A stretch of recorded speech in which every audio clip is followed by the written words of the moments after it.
안녕하세요. 네, 반갑습니다. 멘토 특강 희망드림의 김용욱입니다. 김동환 목사입니다. 네, 언제나 깜찍 발랄한 소소연입니다. 역시 분위기가 밝아져요. 네. 자, 흔히 인생에는 아주 결정적인 기회가 한 3번은 온다고 그러는데요.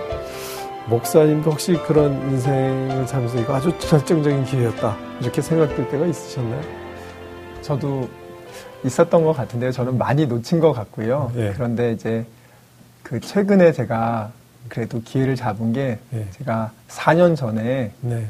다니엘 리더스쿨 학교를 이제 시작하면서, 그때 사실 학교를 시작할 만한 상황도 아니었는데, 네. 아무것도 준비, 이렇게 재정적인 그런 게 없었는데, 정말 하나님께서 그래도 너무 감동을 많이 주셔서, 예. 이거는 빚을 내서라도 어떻게든지 해야겠다 해서, 그때 순종한 것이 지금 너무나도 하나님이 많은 축복 주시고, 많은 믿음의 학생들이 달라지는 걸 보면서요, 제가 그때 순종 안 했으면 참 후회했겠다, 그렇게 생각이 듭니다. 네. 손수연 자매는 혹시 그런 경험이 있으신가요? 어떤가요? 저는 17살 때 네. 엄마 따라 교회 가서 하나님을 만난 그 순간이 저의 가장 큰 기회였던 것 같아요. 네. 그래서 지금까지 다 주님 백으로 항상 네. 기도하고 기회를 잡을 수 있는 그 시간을 가질 수 있었던 게 저의 인생에 있어서 정말 주님을 만나는 게 가장 큰 기회였던 것 같습니다. 네. 저도 대학 들어와서 예수님 영접한 게 제 일생 일대의 제일 큰 사건이고 제일 큰 기회였다는 그런 네. 생각이 드는데요. 내게 온 기회를 바로 잡는 분도 있지만 못 잡아서 아쉬움이 남는 경우도 우리 살다 보면 있잖아요. 혹시 큰 기회가 3번이나 있었는데 다 놓쳤다, 그럼 또 아주 나는 이미 인생 끝났다, 낙담하는 분들도 있을 텐데요. 이 시간에 모실 분은 인생의 기회가 3번이 아니라 30번은 온다라고 아주 설파하시는 분이 있어요. 그렇게 생각하니까 아주 마음이 여유로워지죠. 어떠세요? 정말 그런 것 같습니다. 네. 그래서 이 시간에는요, 마음의 유연과 도전을 받는 값진 시간이 될 것 같은데요. 네. 오늘의 멘토 모시도록 하겠습니다. 네.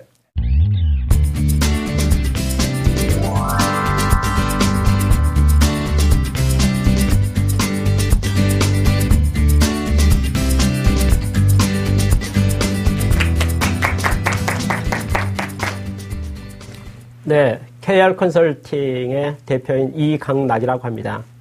제가 오늘 여러분, 특히 우리 청년들에게 진로 선택에 있어서 아주 중요한 3가지의 원칙에 관계돼서 말씀을 좀 드리고자 합니다. 첫 번째 원칙인데요. 요즘에 취업이 너무 어렵죠. 그러니까 특히 대학교 4학년이 되면 진로 걱정, 특히 취업 걱정, 내 전공을 살릴 수 있을 것인가부터 시작해서 걱정이 매우 많은 걸 보고 있습니다. 그러나 진로 선택에 있어서 첫 번째 직장과 일을 선택해서 가장 고려해야 될 첫 번째 요소가 무엇일까요? 저는 여러분에게 특별히 오늘 성장성에 대한 것을 말씀드리려고 합니다.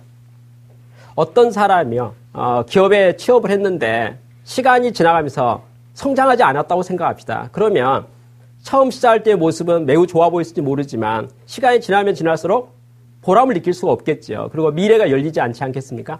그런데 겉으로 보기에 처음 기회가 매우 낮아 보였을지라도 기회가 많은 성장이 많이 됐다면 3년 후, 10년 후에 그의 모습이 어떻게 되겠습니까? 아주 큰 어떤 것을 미래를 내다볼 수 있잖아요. 그래서 그런 면에서 여러분에게 성장성이 좋은 기업이 무엇인가, 성장할 수 있는 게 무엇인가에 대한 것을 여러분 생각했으면 좋겠다는 것을 첫 번째로 말하고 싶습니다. 그러면 성장성이 좋다는 것은 어떤 원리가 있는지 한번 들어보겠습니다. 첫 번째요. 만약에 자기 실력을 중간 정도, B급이라고 가정합시다. A급은 매우 실력이 좋은 사람, B급은 보통, C급은 좀 실력이 부족한 사람. 만약에 자기 실력을 객관적으로 봤을 때 나는 평범하다, B급이라고 가정하죠. 운이 좋아서요, 취업을 하고 면접을 너무 잘했습니다. 그리고 잘해서 본의 아니게 자기가 평소에 모든 사람이 원하는 A급에서의 취업을 했다고 가정합시다. 취업할 땐 기분이 너무 좋았겠죠. 모든 사람이 축하를 다 받았을 테니까. 근데 막상 일하게 되면 어떻게 될까요? 직장생활 할 때야. 자기 옆에 있는 모든 동료들은 어찌 보면 A급 회사라고 말했으니까 다들 잘하지 않겠습니까? 그러면 평판이 어떻게 될 것 같습니까? 너는 왜 이것밖에 못해? 너 잘할 수 있잖아. 왜 그것밖에 못해라는 말을 듣게 되겠죠. 왜냐하면 자기는 어찌 보면 평균 수준은 B급이라고 했는데 A급 조직에서 A급들마다 같이 일하니까 아무래도 주눅이 들지 않겠습니까? 그러면 뭐가 발생하냐면 열등감이 생길 수밖에 없습니다. 자기 실력이 B급인 사람이 A급 조직에 가서 일하면서 열등감이 안 생길 리가 없겠죠. 그 사람이 성장할 수 있을까요? 어려울 겁니다. 제 생각에요.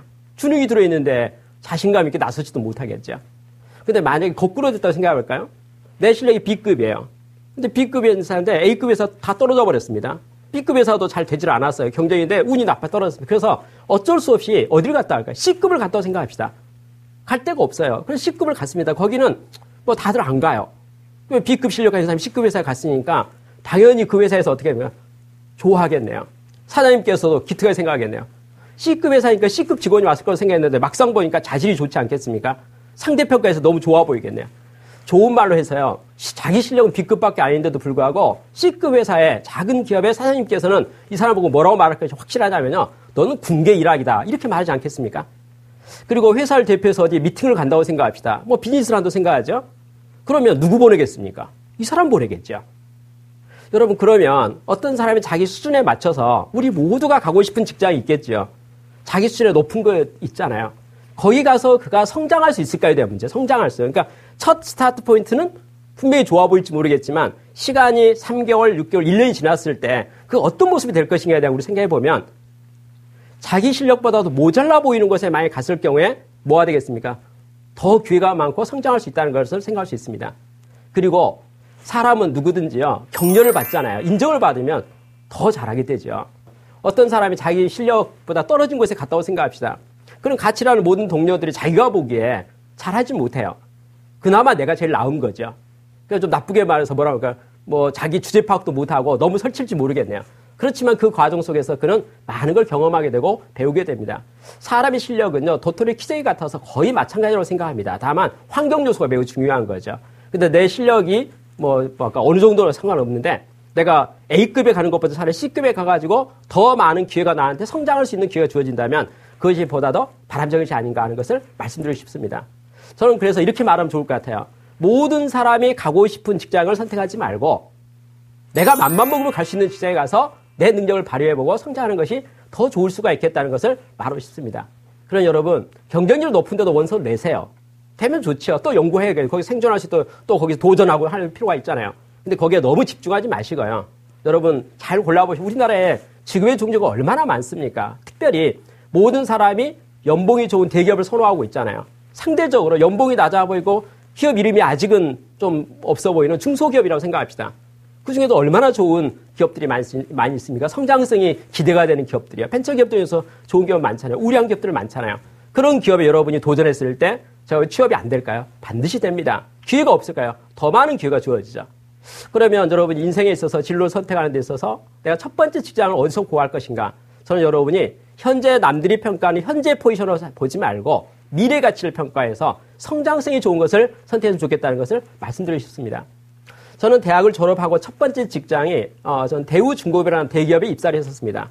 근데 신입사원 연수를 마치고 부서 배치를 하는데 저를 대우정밀이라는 경상남도 양산에 있는 조그만 기업으로 배치를 했습니다. 저는 배치하고 내려갈 때 기분이 정말 좋지 않았었거든요. 왜냐하면 저는 큰 기업에 취업했는데 상대적으로 조그만 기업 쪽으로 부서 배치를 했으니까 제가 행복할 수 있겠습니까? 그랬죠?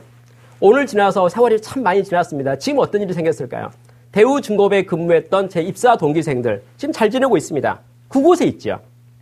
그곳에 있습니다. 변화가 없어요.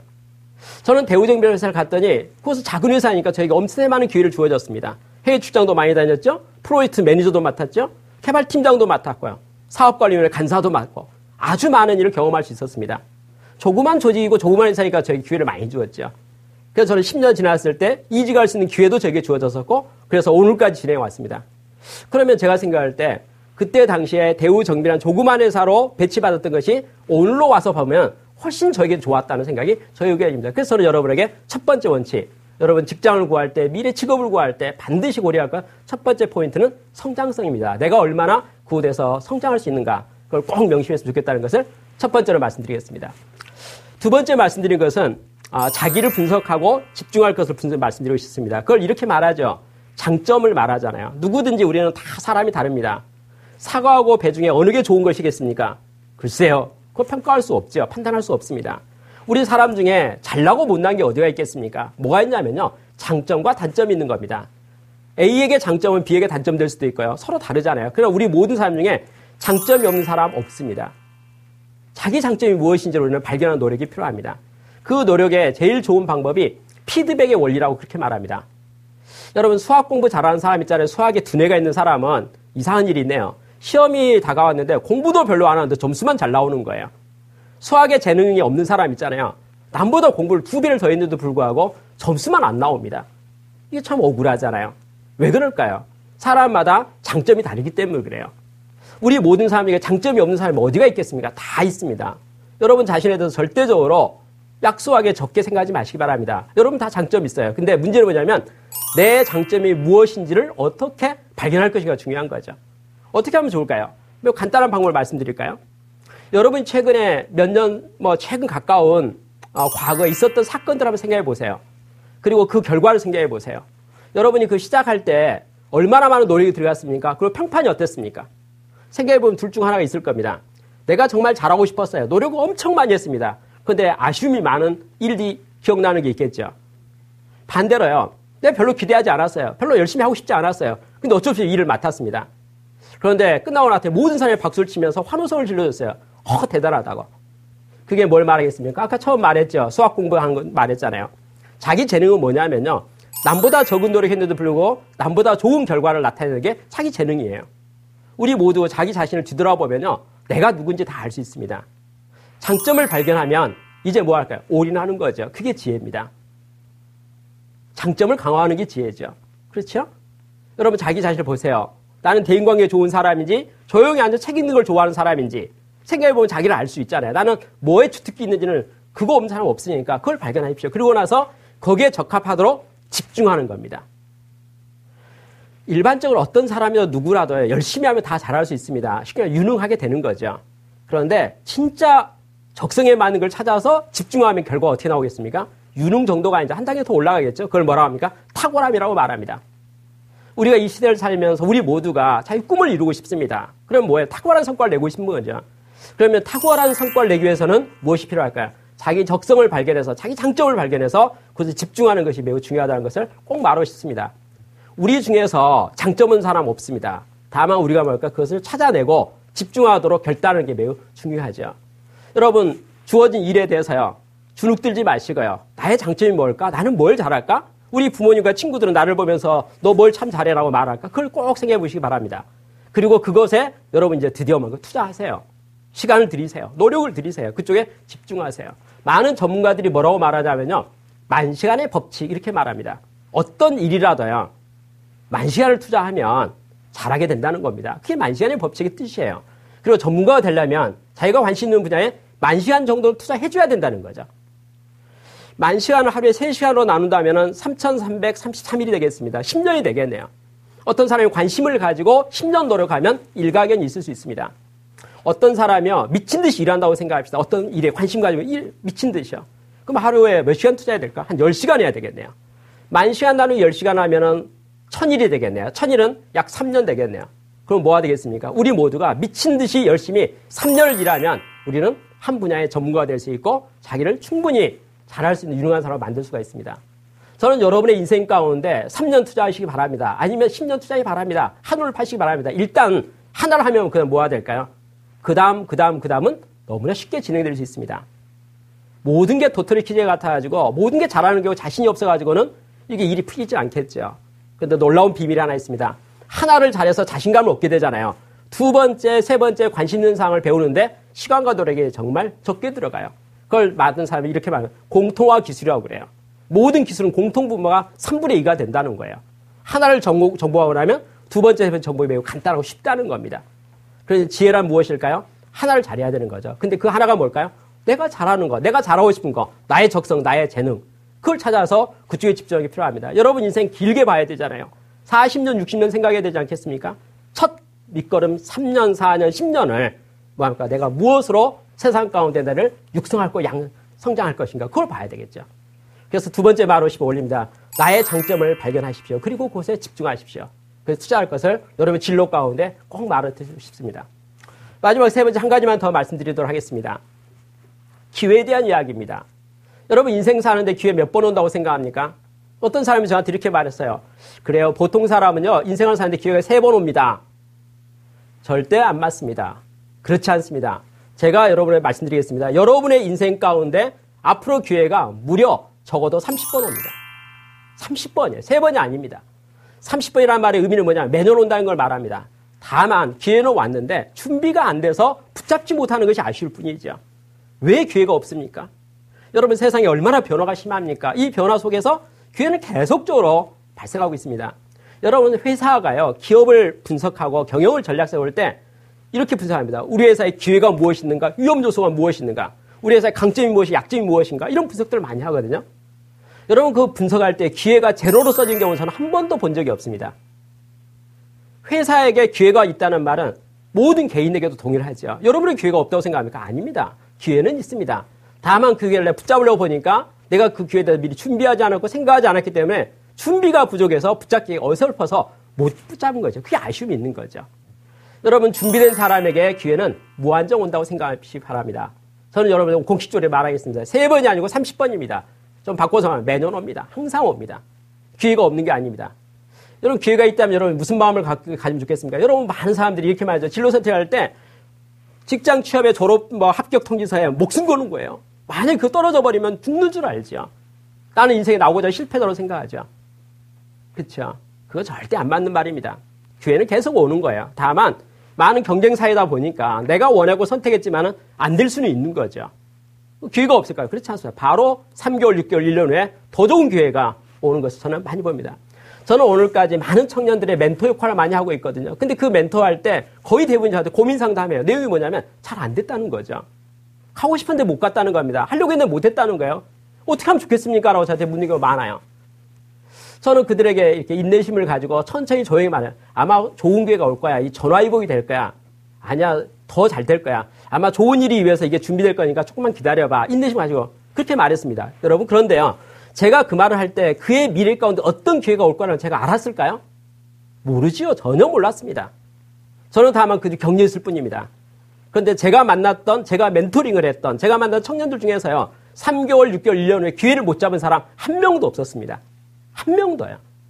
그럼 여러분 현재 주어진 모든 기회를 전부라 보지 마시기 바랍니다. 기회는 여러분에게 계속적으로 옵니다. 내가 뭘 준비해서 어떤 기회를 붙잡을 것인가에 대한 문제가 여러분의 내용이죠. 기회가 계속 온다면 이제 마음이 좀 느긋해지겠죠. 넓어지겠죠. 그러면 할 바에야 여러분 생각을 큰 꿈을 꾸십시오. 큰 꿈을요. 이렇게 말하는 거. 당신이 하고 싶은 거 뭐든지 다 해줄 수가 있다. 베풀어 줄 수 있다. 다 기회를 주겠다. 다 만들어 주겠다. 그럼 당신 뭐 하고 싶으냐? 이 말을 여러분 명심하기 바랍니다. 주눅 들지 마시고요. 내가 잘하고 싶은데 가고 싶은데 안 뽑아줘서 못 가겠는데 어떻게 하면 좋을까? 그런 생각하지 마시고요. 기회는 무한정 있는데 그 모든 기회가 나한테 주어진다면 나는 뭘 하고 싶은 사람인가? 여러분 큰 꿈을 가져보시기 바랍니다. 그리고 그 꿈을 위해서 드디어 오늘 하루 최선을 다해서 준비하기 바랍니다. 그런 과정 속에서 어떤 일을 생각합니까? 어려움이 있을 수 있겠죠. 넘어지기도 하겠죠. 막히기도 하겠죠. 그리고 허락되지 않기도 하겠죠. 그것은 전부 뭡니까? 과정입니다. 과정이죠. 여러분, 과정이라는 게 필요하지요. 시간이라는 게 필요하지요. 모든 것이 다 절차라는 게 필요하지 않겠습니까? 그 과정을 우리는 밟을 뿐이거든요. 여러분, 인생을 놓고 볼 때 저는 여러분 이렇게 말하면 어떻겠습니까? 20대, 30대는요, 배워야 될 거고 전문가가 될 때고 노력해야 될 때로 생각합니다. 그러니까 30대, 40대, 50대가 되면 뭐 해야 되겠습니까? 열심히 일하고 성과 내고 보람을 느끼고 많이 할 때라고 생각해야 되지 않겠습니까? 그럼 50대, 60대 되면 뭐 해야 되겠습니까? 베풀어야 되겠네요. 나누어야 되겠네요. 그 흐름이라고 볼 수 있죠. 시간이라는 게 필요하겠죠. 10년, 20년의 시간이 우리에게 과정선으로 필요할 수 있습니다. 그리고 그 과정에 따라서 현재 주어진 여건 속에 최선을 다했으면 좋겠다 생각합니다. 저는 제가 만나는 사장님 중에요. 나이 드신 분들 많이 보고 있습니다. 근데 그분들이 저한테 어제도 만났는데 저한테 뭐라고 한 줄 압니까? 이렇게 말해요. 제가 요즘 하는 건 베푸는 것밖에 없습니다. 그런데요. 베풀기만 하는데 속담이 맞는 것 같아요. 되려주고 말로 받는다고.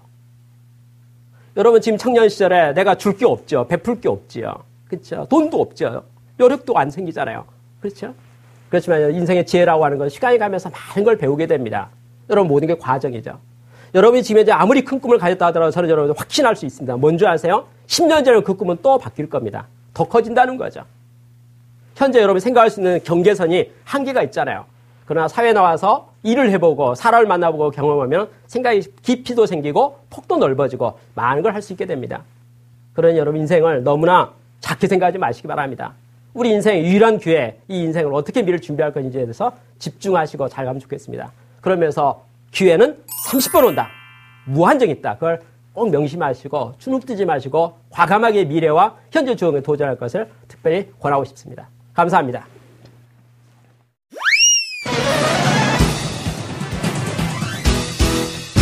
예, KR 컨설팅의 이강락 대표님 모셨습니다. 예, 반갑습니다. 그 경력을 보니까 참 놀랐습니다. 삼성전자, LG전자, 현대자동차, 현대중공업, 소위 말해서 글로벌 탑 기업들에게 컨설팅을 하는 업체인데요. 네. 그만하면 이미 그 컨설팅의 내용이나 그 실적이 있으니까 이분들이 네. 컨설팅을 한다는 거고요. 그와 동시에는 인생 컨설팅도 같이 예. 하신다고 제가 들었어요. 예, 예. 최근에는 중국도 다녀오셨고요. 네. 어떤 사역을 하시는지 좀 궁금합니다. 네, 저는 이제 기본적인 저의 이제 일은 경영 컨설팅입니다. 네. 그 기업의 경영을 돕는 컨설팅이 이제 제가 하는 메인 이제 핵심이고요. 네. 근데 제가 이제 재능 기부 차원에서 네. 제가 다음 세대들 젊은이들에 대한 관심이 매우 높습니다. 네.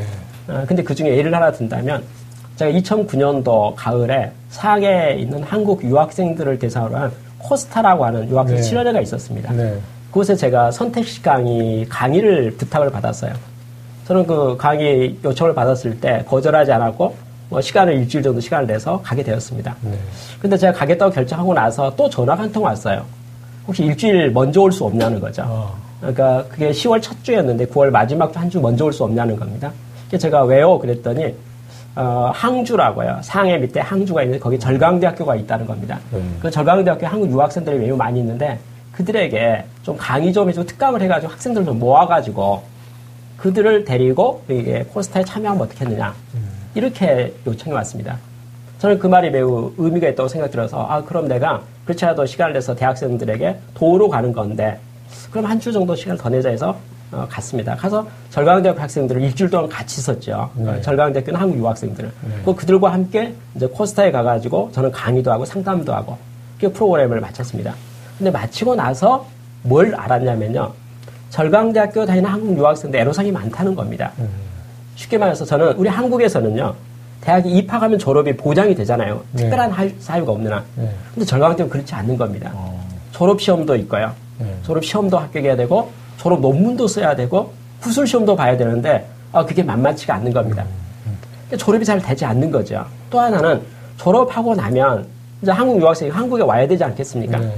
근데 졸업하기 바로 직전까지 이렇게 졸업하냐 안 하자고 고민했었기 때문에 취업 준비 못했습니다. 근데 졸업하자마자 졸업장을 가지고 한국에 딱 오는 순간 이제 취업하려고 보니까 거의 취업 재수생이 되고 마는 거죠. 나름대로 절강대학교 중국에 이름 있는 대학이라고 그곳에 큰 꿈을 가지고 유학생을 했는데도 불구하고 진로가 열리지 않는 거죠. 네. 잘 쉽지가 않는 겁니다. 그래서 제가 생각한 아이디어가 뭐냐면 이 유학생들이 한국의 유학생들이 중국에서 자기 처음 생각했던 꿈을 그대로 이룰 수 있도록 학업 관리를 잘해서 졸업을 잘할 수 있도록 도와줘야겠다. 그러면 계속 옆에서 좀 격려를 해야 되겠죠. 학업을 잘할 수 있도록 졸업을 하도록 해야겠다.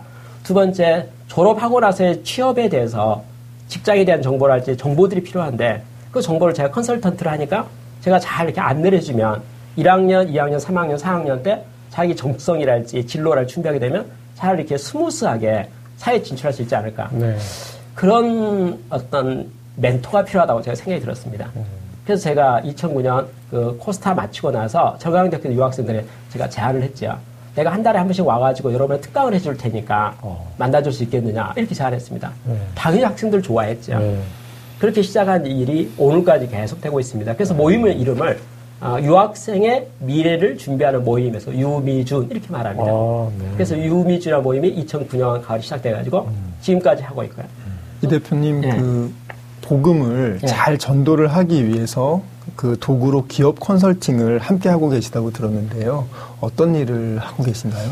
우리나라 크리스찬 청년들이나 조그만 벤처기업들이 사업하려고 보면 애로사항이 참 많잖아요. 네. 자금에 대한 거, 마케팅에 대한 것, 인력 관리에 대한 것, 애로사항이 많은데 그걸 누가 좀 멘토를 하면 좋지 않겠습니까?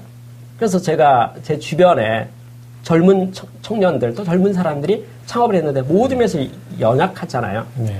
그들을 내가 컨설턴트로서 재능 기부를 했으면 좋겠다. 그걸 도왔으면 좋겠다. 이런 생각이 들어서 제가 특별히 사업하는 분들의 관심을 가지고 그걸 돕기 시작했습니다. 그래서 그런 도움을 요청하는 조그마한 기업들도 저에게 상담 도구도 있었고요. 그래서 제가 그들을 이제 무료로 제가 돕기 시작했죠. 그래서 모임을 만든 게 아둘람 공동체나 모임을 만들었습니다. 아둘람 공동체가 다윗과 함께 했던 사람들. 초기에는 매우 약했고 사회적으로 기반이 없었지만은 나중에 다윗 왕국을 만들지 않았습니까? 그러면 지금 이제 컨설팅 본인이 좋은 뜻을 가지고 있거든요. 잘하려고 하는데 여건이 잘 안 되는 거죠. 네. 그럼 누가 옆에서 멘토링을 해주고 좀 격려해주고 잘 도와주면은 그러면 잘 되잖아요. 네. 그럼 그렇게 하면 큰 일도 할 수 있게 될 것 같다. 그러면 그들을 돕는 일은 컨설턴트란 직업을 가지고 있는 저로서는 제가 감당할 만한 좋은 봉사활동이 되는 것 같다 생각해서 아둘람 공채를 만들었습니다. 그리고 사실은요, 저보다 유능하고 대단한 컨설턴트나 컨설팅 회사가 많습니다. 저는 그 회사들 중에서 크리스찬 기업들이요, 크리스찬 컨설팅 회사들을 제가 이렇게 만났습니다. 5명을 만나서, 5회사를 만나서 그 회사는 제가 보기에 저보다 더, 저 회사보다 더 여러 면에서 역량이 좋은 회사들입니다. 저는 그분들에게 프로포즈를 했죠. 제안해서 같이 이야기했습니다. 우리가 오병이어 모임을 만들자. 우리 능력은 유한하지만 우리가 전적으로 하나님에게 헌신한다면 하나님께서 우리를 통해서 하나님이 큰 일을 이루지 않겠는가. 예를 들어서 제가 큰 이야기 해볼까요? 네. 어느 나라 국가를 전체적으로 내셔널 트랜스포메이션, 국가를 바꾸는 일을 어떻게 개인이 할 수 있고 조그만 조직과 소수가 할 수 있겠습니까? 네. 하나님 하실 수 있는 거죠. 아멘. 그러면 우리가 오병이어 모임을 만들어서 우리가 갖고 있는 역량을 전적으로 헌신한다면 하나님께서 우리를 통해서 큰 일을 이룰 수 있을 것이다. 그렇게 해서 오병이어 모임을 만들었어요. 그리고 그 모임이 이제 활성화되고 서로가 의기해서 별도 선교를 목적으로 해서 법인을 만들게 됐습니다. 예를 들어서 2020년까지 20개 국가에 우리가 내셔널 트랜스포메이션을 도전해보자. 우리 용량으로 안 되는 거죠. 첫째로 하나님께서 우리가 쓰임 받았으면 좋겠다. 그래서 만드는 선교 법인이 알토스 컨설팅 그룹입니다. 그러니까 제가 이제 그 알토스 그룹에 이제 같이 협력해서 저는 그 5개 회사 중에 한 회사의 멤버이죠. 네. 그렇지만 그게 우리 능력이랄까 여건을 갖고 뭘 어떻게 이룰 수 있겠습니까?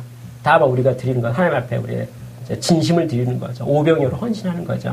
내가 있는 모든 하나님에게 전적으로 헌신하며 거룩한 산제물로 내 자신을 드리게 된다면 아마 하나님께서 우리를 통해서 하나님의 일을 이 시대 가운데 크게 이루실 것이다는 어떤 기대가 마음으로 헌신하고 있습니다. 그래서 저는 뭐 제가 관심 있는 영역이 컨설팅 영역이고 비즈니스 영역이기 때문에 그쪽 분야에 대해서 제가 도울 수 있는 많은 것들에 대해서 관심을 가지고 참여하고 있고 아직은 작지만 그러나 한 사람이 귀하죠. 한 기업이 귀하고요. 그것을 돕는 일에 제가 도움이 된다면 그동안도 많은 참여를 했고 뭐 현재도 하고 있고 앞으로도 계속 그렇게 할 생각입니다. 네, 그리고 컨설팅 하면요, 치열한 경쟁을 하는 업계로 좀 알고 있잖아요. 네. 근데 우리 대표님께서는 이익보다는 오히려 이게 사랑의 나눔의 시간으로 정말 바쁘신 것 같은데요. 네. 이렇게 사업의 방향을 잡게 되신 계기가 있을 것 같아요. 네, 2가지 계기가 있었는데요. 네. 첫 번째는 제가 컨설턴트니까 컨설팅에 관련된 책들을 참 많이 보고 있습니다. 네. 보통 컨설턴트의 이미지가 뭐냐면요. 일 많이 하는 겁니다. 그 수입이 많은 거예요. 네. 일을 많이 하고 능력대로 대우를 받으니까 일 많이 하면 수입이 많겠죠. 그래서 그렇게 잘 나간다 할까요? 조합의 컨설턴트 주변에 참 많이 보이거든요. 네. 저도 그 중에 한 명이었습니다. 저도 그렇게 생각했죠. 그러니까 저도 그래야 된다고 생각했어요. 근데 어느 날 제가 컨설팅 프로페셔널이라는 책을 읽게 됐습니다. 네. 그 책의 내용은 이런 말이었어요. 컨설턴트 하나의 직업의 분야다. 그렇기 때문에 그 직업에 속해 있는 사람은 다양한 가치관을 가질 수가 있다. 예를 들어서 돈을 많이 벌기를 목적으로 하는 컨설턴트가 있다면 일 많이 해라. 네. 수입이 좋아질 거다. 가정을 소중하게 생각하는 컨설턴트가 있다면 가정을 잘 보살펴라. 시간을 내줘라. 봉사활동을 좋아하는 사람이 있으면 그걸 나누어라. 대신 알아야 될 것이 있다. 일을 많이 하면 수입이 좋아지는 대신에 사랑을 베풀 수 있는 기회가 없을 것이고 사랑을 베풀는 일에 관심을 많이 갖고 노력을 하게 된다면 수입은 적어질 거다. 네. 근데 하나의 직업인으로서 컨설턴트라는 영역도 하나의 직업이니까 다양한 사람이 있지 않겠는가. 돈 많이 버는 사람도 있을 거고 봉사활동 많이 하는 사람도 있을 거고 저는 그 컨설팅 프로페셔널에서 말했던 그 내용을 보면서 제가 첫 번째 생각했던 처음에는 일 많이 하고 수입이 많고 그쪽으로 생각했던 제 생각이 교정이 됐거든요. 컨설턴트 직업 중에 하나구나. 그러면 다양한 형태가 존재하겠구나. 그럼 나는 내 가치관에 맞는 나의 삶의 스타일을 내가 만들 수도 있겠구나. 그럼 그쪽으로 내가 살면 좋겠구나. 내가 행복하면 좋겠구나. 그럼 내가 하나의 컨설턴트로 하나의 유형과 패턴을 내가 하나 시범으로 모델을 만들어 볼 수도 있겠구나. 그런 생각을 갖게 됐던 계기가 하나 있었고요. 네. 두 번째는 1998년 9월 12일이 토요일이었습니다. 제가 올림픽도로에서요. 네. 서울의 올림픽도로에서 운전하다가 졸았어요. 그래서 죽을 뻔했습니다. 다행히 살았어요. 아무런 문제가 없었고. 네. 여하튼 그 사건 있었는데 저는 그 사건 있던 날 저녁에 저는 교회에서 고등부 교사였었거든요. 고등부 교사 기도회가 있는데 기도회 자리에 가서 가만히 앉아 생각하니까 이 생각이 드는 겁니다. 우리 모두가 태어난 생일날은 다 알고 기억하고 있지만 자기 마지막 날 아는 사람 아무도 없구나. 그리고 그 마지막 날을 막연하게 멀리 생각하고 있구나. 근데 그날은 바로 오늘일 수도 있고 짧을 수도 있구나 하는 것을 그때 깨달았어요.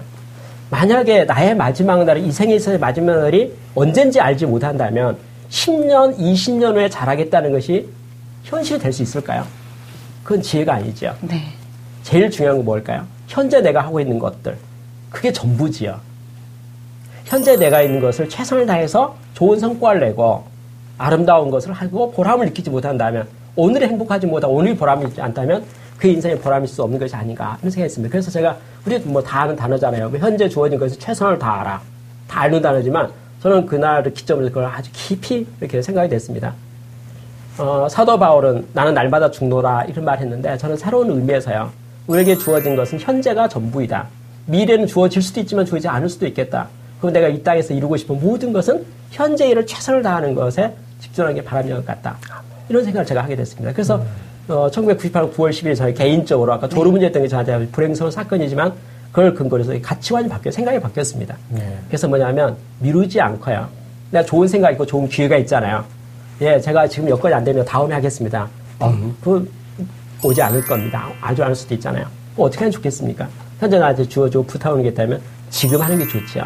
지금 할 수 있는 게 좋겠죠. 그래서 오늘 내가 하루를 최선을 다했다는 느낌이 들고 그렇게 잠자리에 든다는 것이 최선이다는 생각을 하게 됐습니다.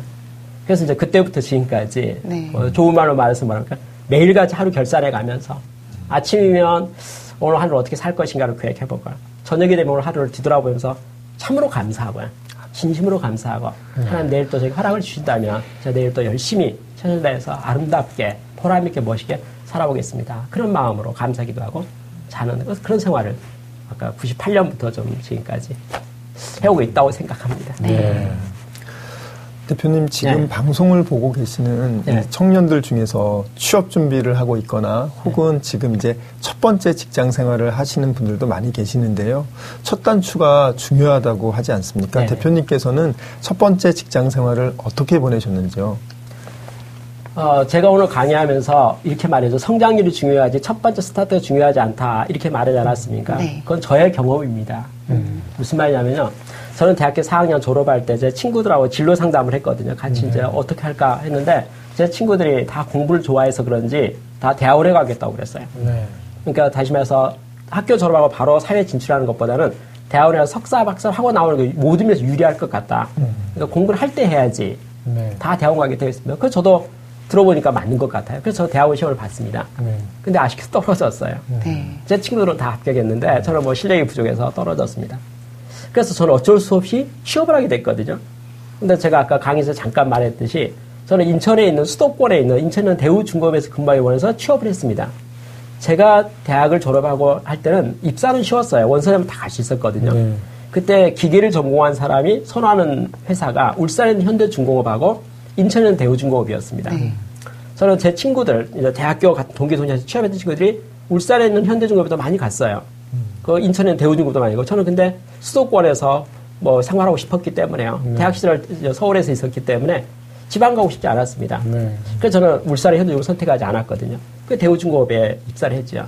근데 입사하고 나서 신입사원 부서 배치할 때 경상남도 양산에 있는 대우정규라는 회사로 부서 발령을 내린 거예요. 네. 제가 서울역에서 부산역을 향해서 내려가고 있을 때 마음이 절대적으로 행복하지 않았습니다. 네. 무슨 말이냐면 나는 왜 인생이 꼬이지? 왜 잘 안 되지? 남들은 다 순탄히 되는 것 같은데 나는 왜 대학원도 떨어지고 제 친구들 경쟁률이 5대1, 6대1이었거든요. 다 합격했거든요. 네. 저는 1.4대1의 경쟁률이 떨어졌거든요. 그러니까 제 자신에 대한 자책감이 있었습니다. 그리고 뭐 여하튼 지방으로 가게 되는 것과 모든 것들이 제 뜻과 정반대로 해서 이게 설상가상 왜 나는 일이 꼬이지? 그런 마음이 제 마음에 있었거든요. 근데 대우정밀리스 생활이 아까 말했던 대로 저에게서 정말 좋은 기회였습니다. 예. 선배들은 저를 잘 이끌어줬고요. 후배들 또 같은 동기들 저를 엄청 잘해줬습니다. 저는 그곳에서 과장에서 말하는 무한 성장했습니다. 10년 후에 저는 제가 뭐 아주 좋은 포지션을 갖게 됐는데 조그만 회사님 거기서 최고의 베스트 중에 한 사람으로 인정을 받았을 거예요. 저는 기계를 전공했으니까 기계 기술자 자신도 있었고 또 대우그룹에 근무했었는데 대우그룹의 과학적 관리 기법 사례 발표대회 할 때 저는 회사 대표를 발표했고 전 그룹사에서 제가 1등을 했습니다. 금상도 받았을 거예요. 그때부터 시작해서 아주 저는 스타가 됐어요. 그래서 컨설팅 회사에서 당신 컨설팅 하면 좋겠다, 와라! 라고 말하는 스카우트 대상이 될 정도까지 대우 정면세가 성장할 수 있었습니다. 그러니 제가 진로 첫 직장이죠. 첫 걸음할 때 제가 실망스러웠던 것이 도리어 저에게 있어서는 아주 큰 성장에 도움이 됐다는 것을 저는 느끼는 거죠. 그래서 제가 이야기하면서 여러분, 성장이 첫 실패 같아 보이죠. 그게 실패가 아닙니다. 첫 걸음보다 더 중요한 것은 성장할 수 있는 여건이 중요합니다. 그걸 이제 말씀드린 거예요. 그래서 제가 그 케이스 중에 하나다라고 설명할 수 있을 것 같습니다. 열심히 일하셨던 그 과정 중에 네. 그 성공의 비결로 성실을 꼽으신다고 들었습니다. 네. 어떨 때는 하루 2시간만 주무시고 10시간 이상을 공부하신다 이렇게 들었는데요. 더군다나 또 4,000일, 그것도 400일이 아니라 4,000일을 작정 기도하신다고 그랬는데 전 뭐 상상이 안 될 정도로 놀랍니다. 그래서 4,000일이면 계산해보면 한 11년. 근데 어떻게 이렇게 작정 기도를 하시게 되는지 정말 궁금하기도 하고 경이롭기도 한데 한번 좀 말씀을 들었으면 합니다. 예, 뭐 매우 정직한 이야기를 한다면요. 네.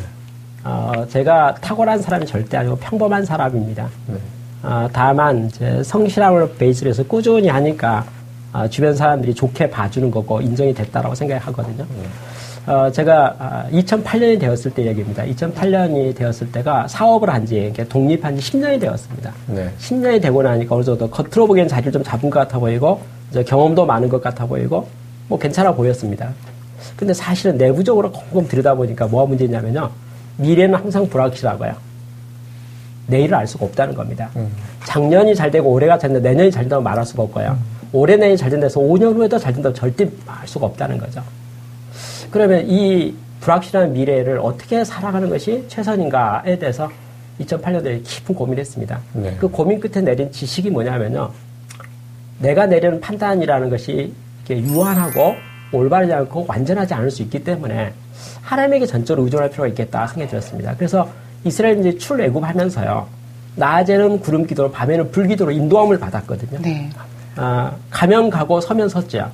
계속 머무르고요. 네.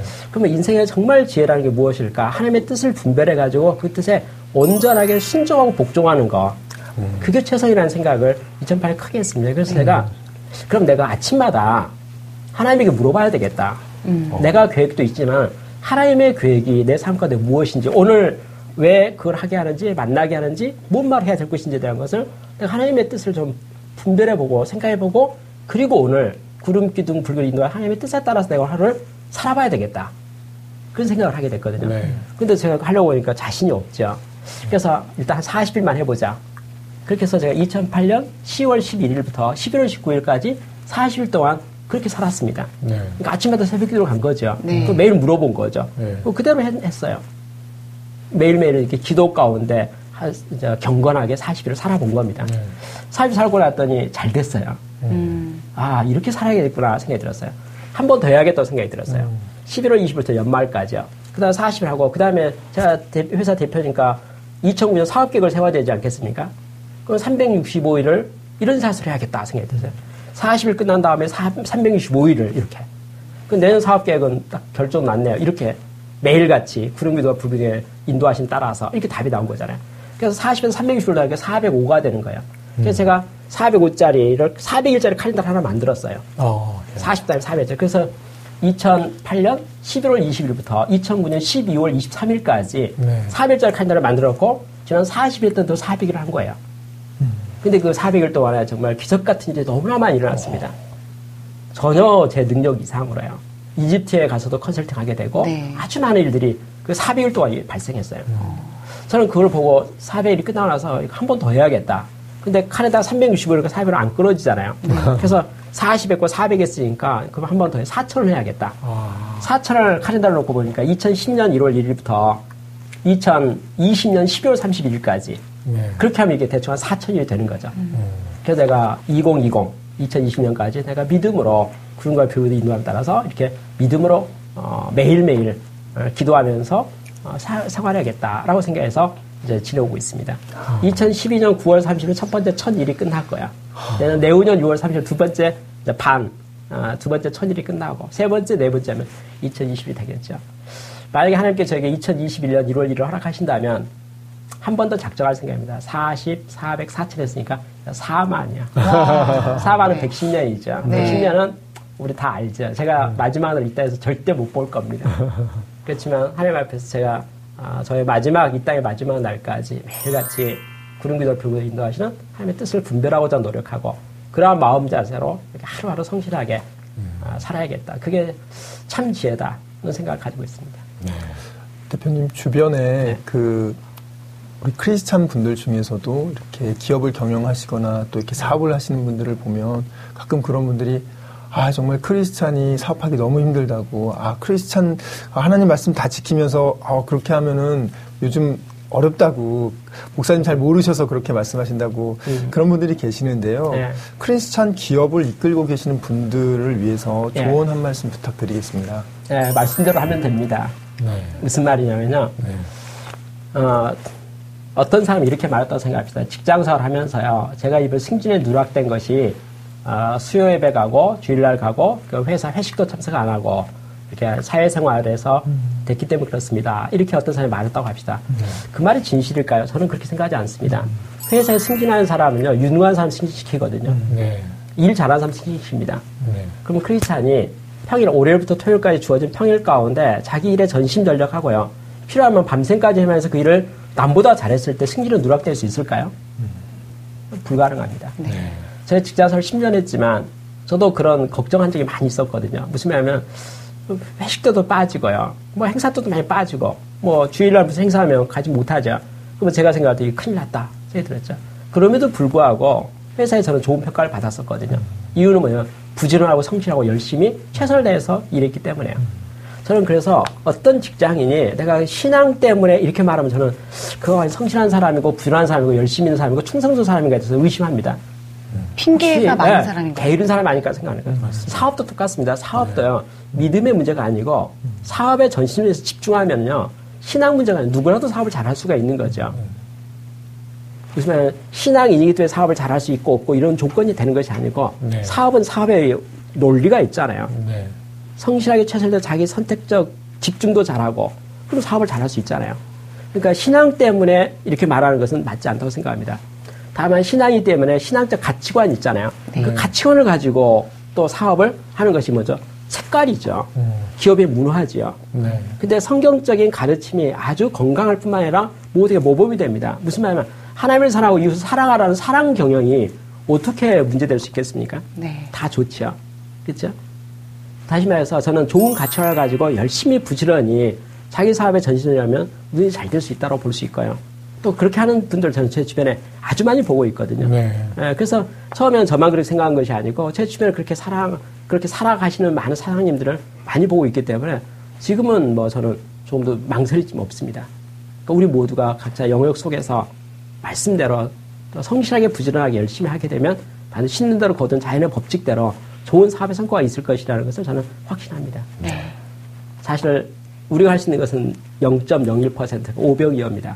하나님께서 이루시는 게 너무나 큽니다. 네. 저는 우리 모두가 하나님을 잘 인정하고 그 가운데 속에서 자기 자신을 잘 발견해서 나아갔으면 좋겠다는 것을 특별히 말씀드리고 싶습니다. 네. 대표님 말씀대로 참 우리가 겸손해야 되고 겸손할수록 우리가 배우고 공부해야 될 게 많다는 걸 더 느끼게 되고요. 그러면서 어떤 자기가 재능이 있어서 잘한다고는 절대 생각하지 말고 하나님 주신 재능은 충분하니까 성실하게 그 일에 몰두해서 정말 하나님 기쁘게 하는 삶을 살아야 되겠다. 이런 다짐을 하게 됩니다. 대표님 오늘 좋은 말씀 감사합니다. 감사합니다.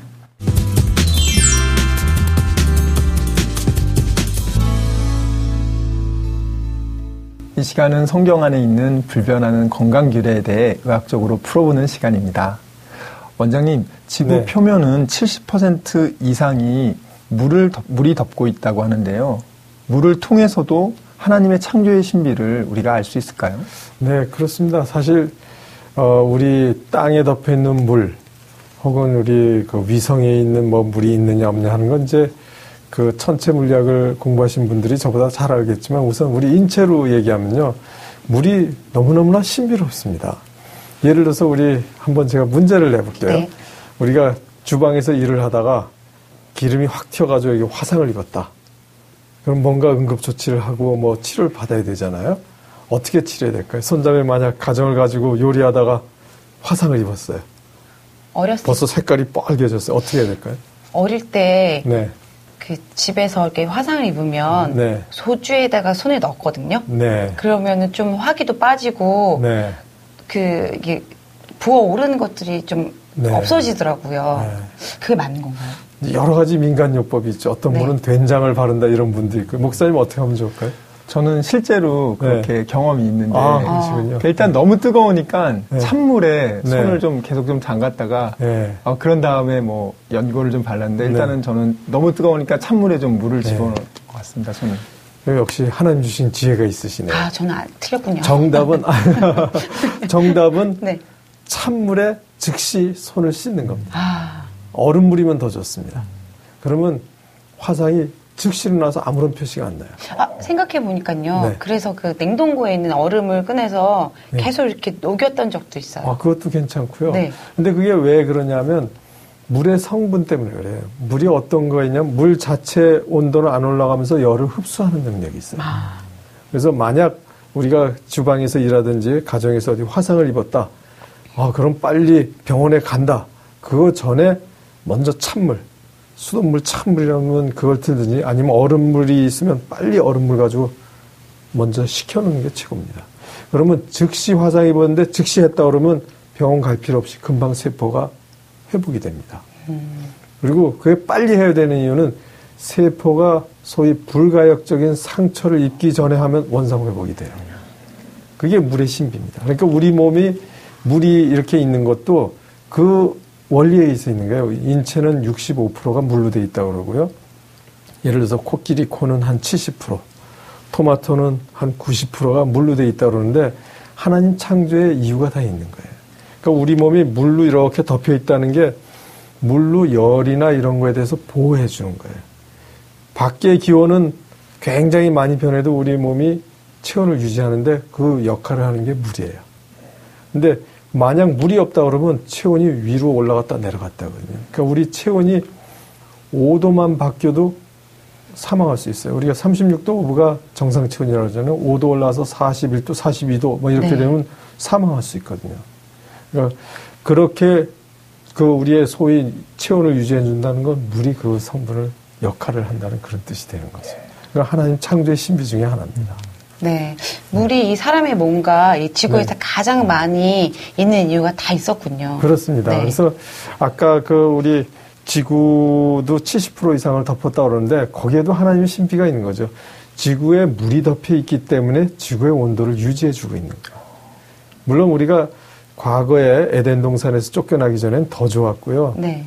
노아의 홍수가 있기 전에는 더 좋았죠. 온도가 너무나 아주 쾌적했지만 그래도 지금 지구상에 70%가 물로 덮여 있기 때문에 온도에 차이가 없는 거죠. 근데 물이 없는 지역들 있잖아요. 사막이라든지 이런 데는 일교차가 크잖아요. 그 다른 위성들 물이 없는 데는 일교차가 무지무지하게 크니까 우리가 살 수가 없잖아요. 그러니까 하나님의 신비고 또 우리 지구에만 물이 있는데 예를 들어서 태양에 지구가 더 가까이 있다 그러면 물이 다 말라지니까 우리 살 수 없잖아요. 또 그 위치에서 좀 더 뒤로 가면 물이 다 얼어버리니까 또 살 수가 없잖아요. 그러니까 세상에 우연이라는 게 없고 하나님의 아주 절묘하신 설계에 의해서 우리가 그 물의 혜택을 받고 있다. 그렇게 봐야지 옳다고 생각이 됩니다. 네. 매번 원장님 말씀을 드릴 때마다 네. 느끼는 건데요. 정말 창조주 하나님은요. 정말 대단하신 것 같아요. 그렇습니다. 네. 네. 이 시간에는 차갑지도 뜨겁지도 않은 청춘에게라는 주제로 이강락 대표님과 이야기를 나눠봤는데요. 사실 저는 청춘은 아니지만 그 말씀 자체만으로도 저에게도 굉장히 참 도움이 많이 됐습니다. 아주 실제적인 설명도 해주셨고요. 또 감동도 제가 많이 받았습니다. 목사님 오늘 말씀 듣고 어떠셨나요? 네, 저는 오늘 너무 기분이 좋았습니다. 예.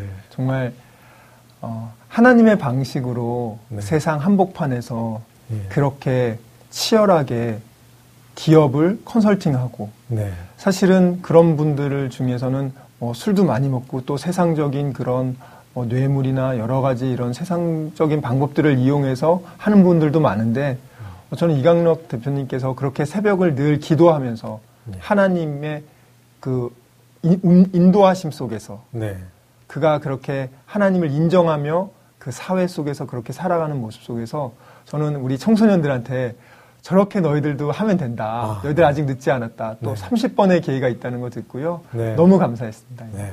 저도 그 말씀 들으면서 아주 같이 힘이 나는 느낌이 들고요. 손수연자매는 어땠나요? 저는 오늘 정말 큰 도전을 받았는데요. 왜 새벽 기도요, 4일 하기도 어려운데 40일도 아니고 정말 4만 일까지 정말 보이지 않는 끝없는 정말 안 하시는 게 아니라 계획을 세워서 계속 하고 계시는 거잖아요.